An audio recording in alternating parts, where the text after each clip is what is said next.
Olá, meus amigos, é um prazer recebê-los aqui no nosso canal.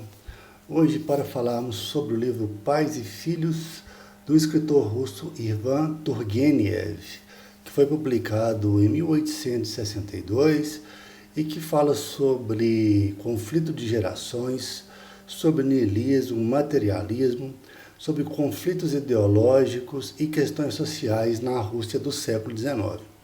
Antes, porém, de continuarmos, eu gostaria de pedir aos colegas, àqueles que ainda não são inscritos, que façam a gentileza de se inscrever no nosso canal, de nos acompanhar aqui no YouTube. E se algum colega quiser fazer uma doação para o canal através de um super, também nós agradecemos muito.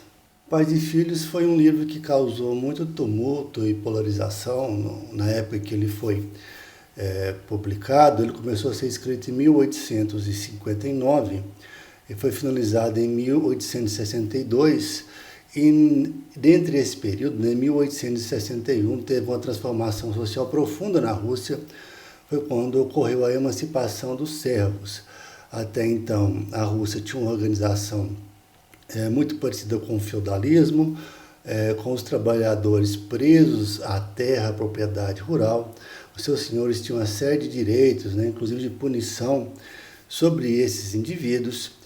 E o czar Alexandre II ele faz essa liberação através do ato de emancipação, que causou uma série de transformações, uma transformação abrupta, e que também está retratado nesse livro. Um livro que eu confesso que eu não gostei muito, porque é impossível não comparar a obra do Turgenev com os contemporâneos da época, os mais famosos, como o Tolstói e o Dostoiévski. Esse aqui é o volume que eu tenho, de Pais e Filhos. Vou mostrar para vocês aqui, da editora Príncipes, que é uma edição de... Deixa eu conferir o ano aqui.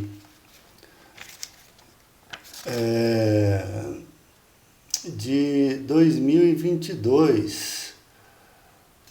Da tradução da Olga Oliokina, que é um livro aqui que tem 224 páginas nessa diagramação aqui, vou mostrar para vocês. Uma diagramação bastante folgada. É um livro que eu considero até pequeno, que não toma muito tempo de leitura. O Turgenev, falando um pouco sobre ele nasceu em 1818, morreu em 1883, viveu 75 anos. Nasceu numa família aristocrática. A mãe foi responsável direto pela sua educação nos primeiros anos, juntamente com seus irmãos. Uma mulher considerada uma boa mãe, mas que era muito severa, principalmente com os servos que habitavam na propriedade, o que causou uma impressão muito profunda no Ivan Turgenev.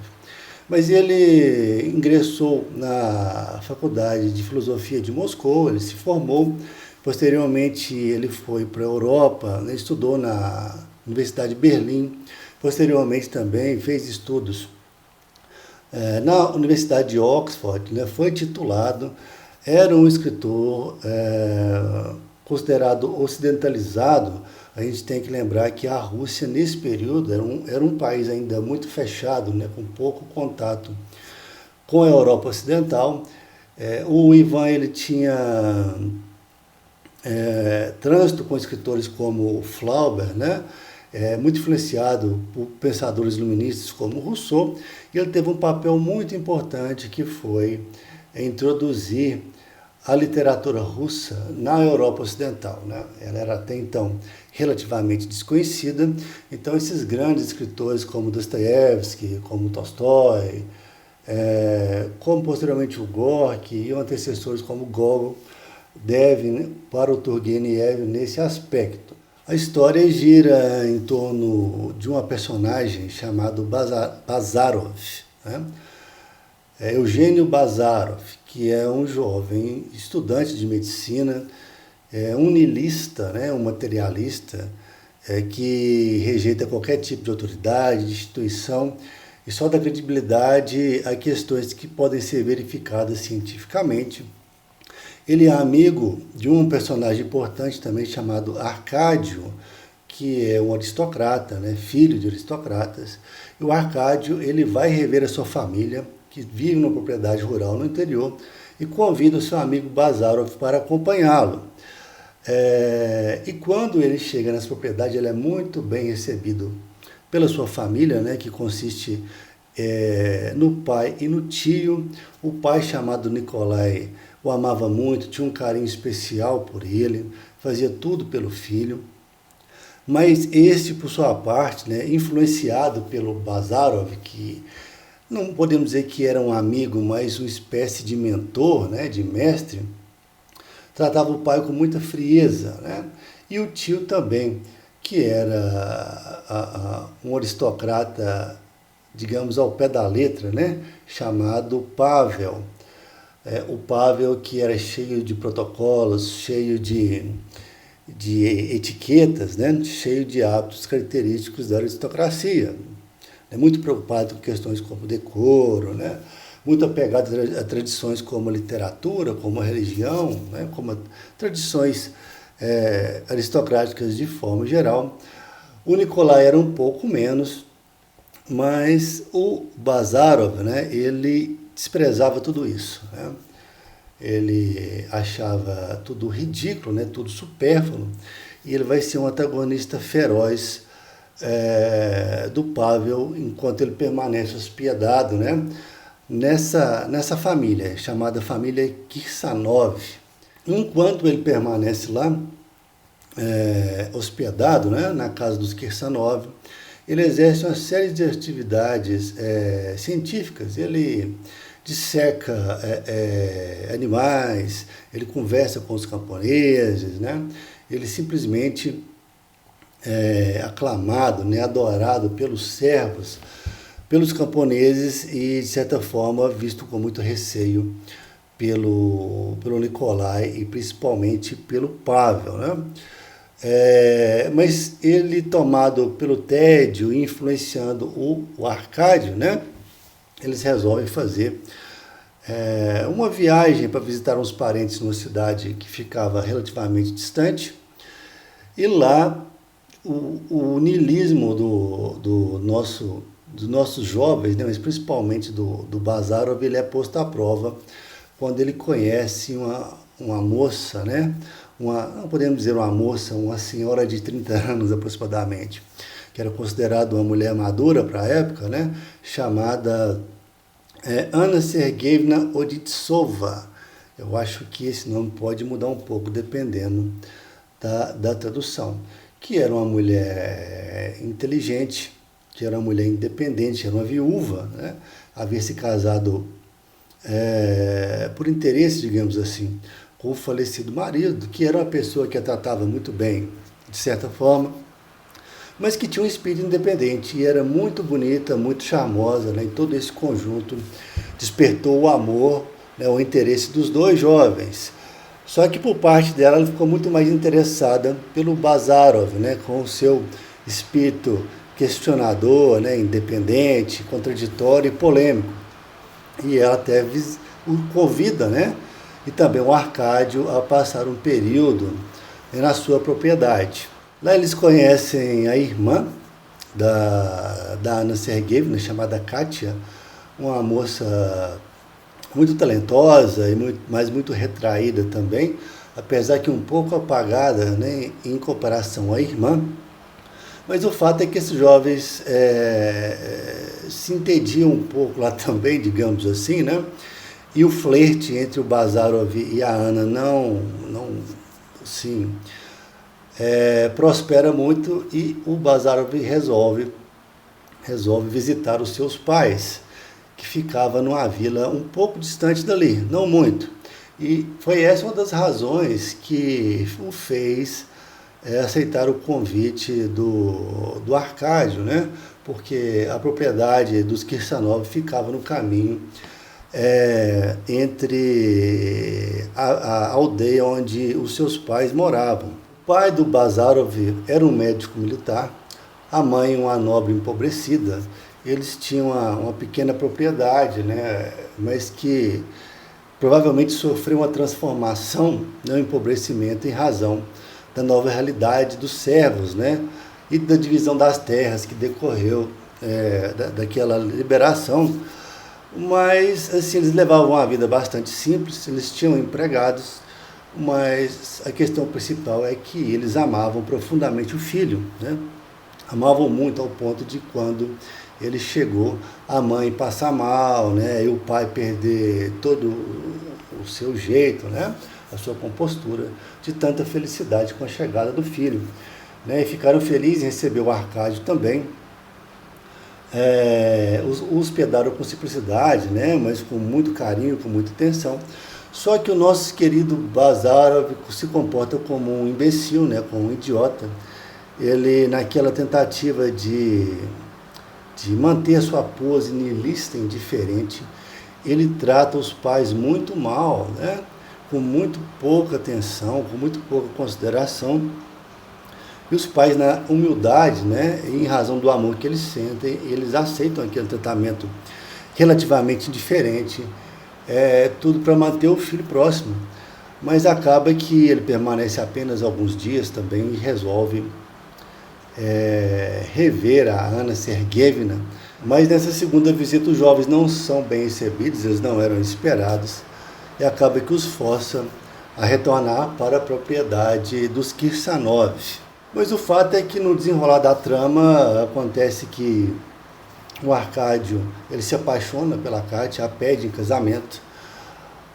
O Bazarov tem um desentendimento com o Pavel, né? E esse desentendimento acaba por proporcionar um dos poucos momentos intrigantes do livro, que eu considero que foi um duelo. O Pavel ele flagra o nosso Bazarov seduzindo uma espécie de amásia que o pai do Arcádio tinha, né, que o Nicolai tinha até um filho pequeno com ela, e ele a seduz, dá um beijo nela lá no jardim da casa. O Pavel surpreende os dois, né, dá a entender que ele viu, né, esse ato. Em razão disso, o Pavel diz que o odeia e que o desafia por um duelo, que é o segundo ponto que nós podemos dizer que o niilismo do nosso jovem Bazarov, ele é posto à prova, né? E ele falha, porque ele aceita o duelo, que é um trejeito, digamos assim, né? Um protocolo apenas da nobreza. Não faz sentido para um camponês ou para uma pessoa simples, ou para um sujeito indiferente que desprezava as tradições como o Eugênio Bazarov aceitar um duelo, mas ele duela com o Pavel e, por sorte, ele sai-se melhor, ele acaba ferindo com um tiro o nobre Kirsanov na perna, né? Mas isso força a deixar a propriedade. Muito embora, né, depois de passar do duelo, né, eles se entendem e etc. Mas o fato é que, voltando para a propriedade dos pais, né, os velhinhos ficam muito felizes, mas ele acaba num experimento médico, né, numa autópsia que ele faz em companhia de um médico da aldeia, né, onde os pais moravam. Ele se contamina com tifo. Ele faz a necrópsia de um camponês, de um mujik, e esse mujik estava contaminado, morreu de tifo, né, e ele se corta com um bisturi e acaba que ele é contaminado, né, e morre dentro de alguns dias na presença da Anna Sergeyevna, que o visita, inclusive. Mas nos seus momentos finais ele faz uma espécie, nos momentos finais de lucidez, digamos assim, ele faz uma espécie de discurso, né, sobre a Rússia, a importância disso, a importância daquilo, a importância das transformações sociais que precisam ser implementadas. Ele faz uma espécie de proselitismo político antes de morrer. E aqui eu encerro o resumo da obra, porque, na verdade, eu acredito que a questão literária e a questão da experiência humana que é proporcionada através do relato literário, né, que eu acho a questão mais importante, muito mais do que aspectos técnicos, né, formais, eu acho que nesse livro é uma questão completamente secundária, né, porque a questão principal desse livro são os debates políticos, né, que figuram como pano de fundo. É claro que existe uma questão muito importante que é tratada aqui, que é o choque de gerações, que acontece até nos dias de hoje. Ou seja, os jovens se julgam mais esperto do que os velhos. Os velhos desse livro, né, que são os Kirsanov, digamos assim, que entabulam os debates diretamente com o Arkady e com o Bazarov, eles têm apenas 40 e poucos anos de idade, né?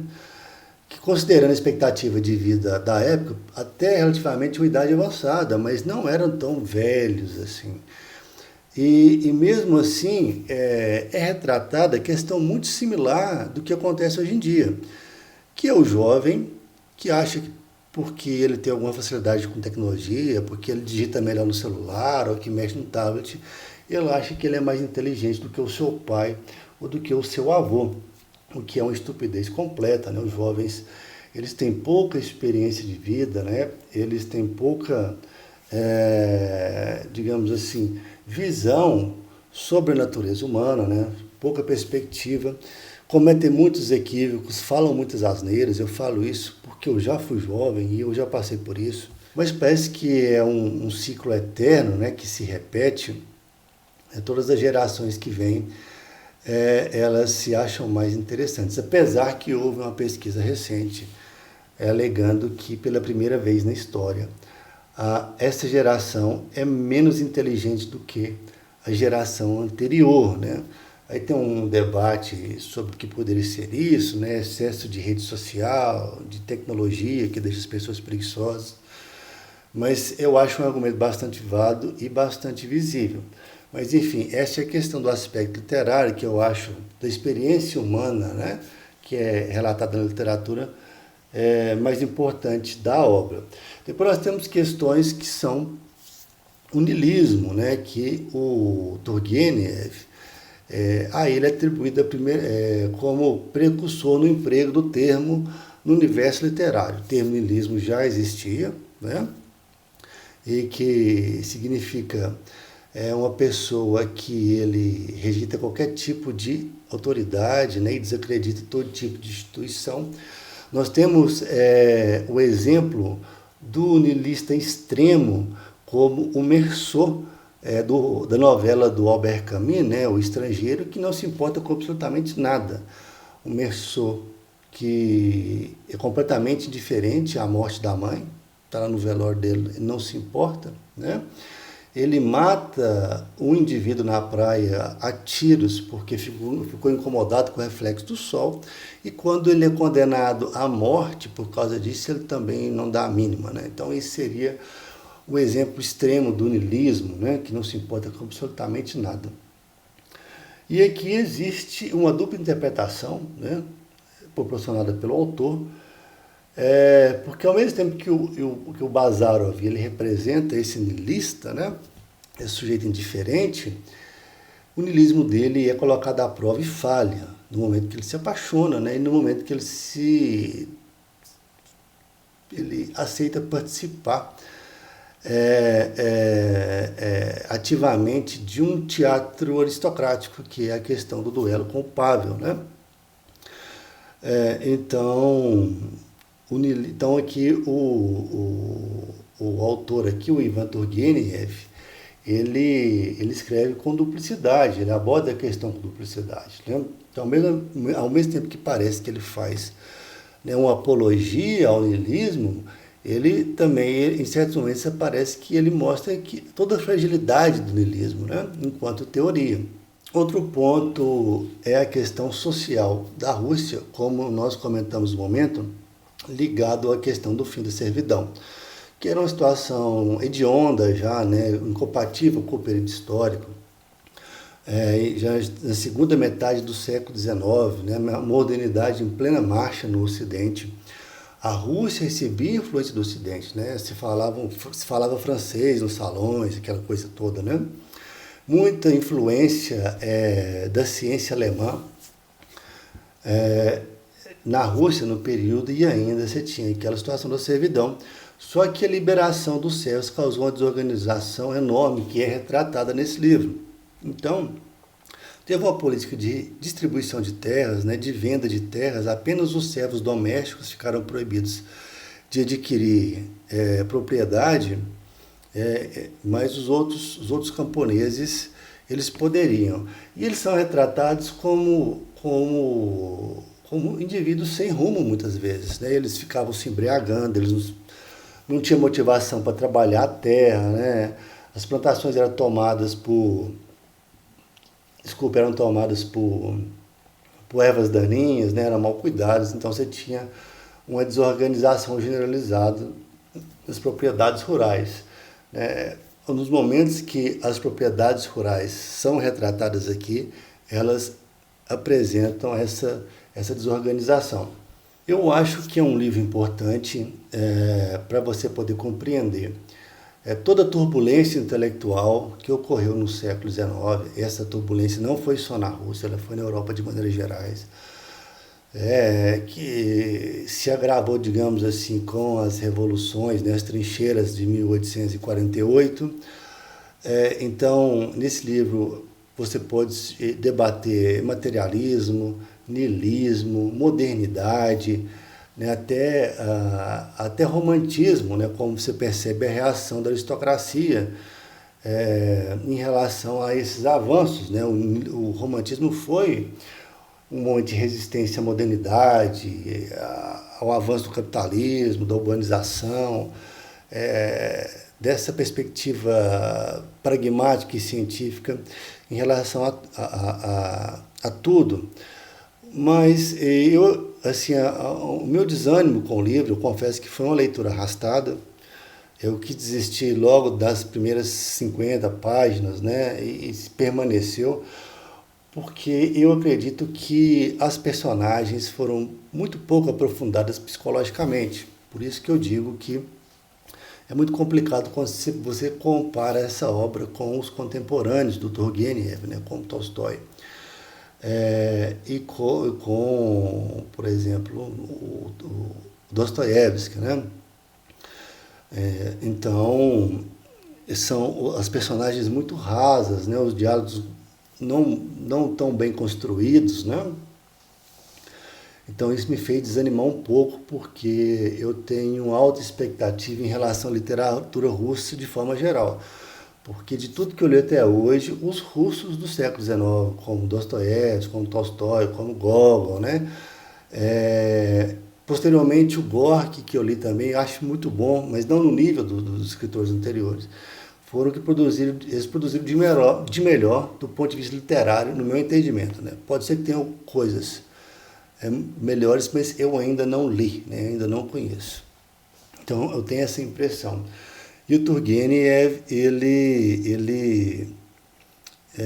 no meu ponto de vista, ele está bem atrás, né? Ele publicou assim, um livro que foi muito elogiado por escritores, né, que deu projeção para ele. Ele não escreveu apenas em prosa, mas em verso também, mas foi Memórias de um Caçador, de 1852, né, que deu uma projeção muito importante para ele no cenário literário. E depois, essa obra, né, Pais e Filhos, em 62, né, uma década depois, que foi considerado o seu romance, né, mais importante. Mas, enfim, eu recomendo a literatura desse livro, né, a leitura, né, se você já leu coisas prioritárias, né, que você considera mais importante. Eu acho que não merece estar no topo da fila. Não acho que é um livro que você tem que deixar de ler, não acho que seja desse sentido, mas assim, ele está bem atrás de outros, né? Mas enfim, isso é questão de gosto, né? Cada um gosta de uma coisa. Eu tenho certeza que muita gente discorda de mim, mas eu acho que tem muita gente que também concorda comigo, mas não vai dizer isso porque por questão de marketing, né? Do próprio canal.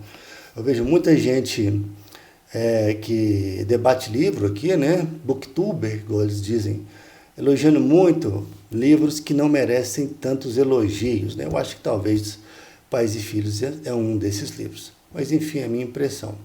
Mas, de toda forma, vou encerrar minha contribuição por aqui. Agradeço muito se você ficou até no final, né? Novamente, eu peço que faça a gentileza de se inscrever no nosso canal. E nós nos vemos na próxima resenha literária, ok? Então, um grande abraço e até a próxima.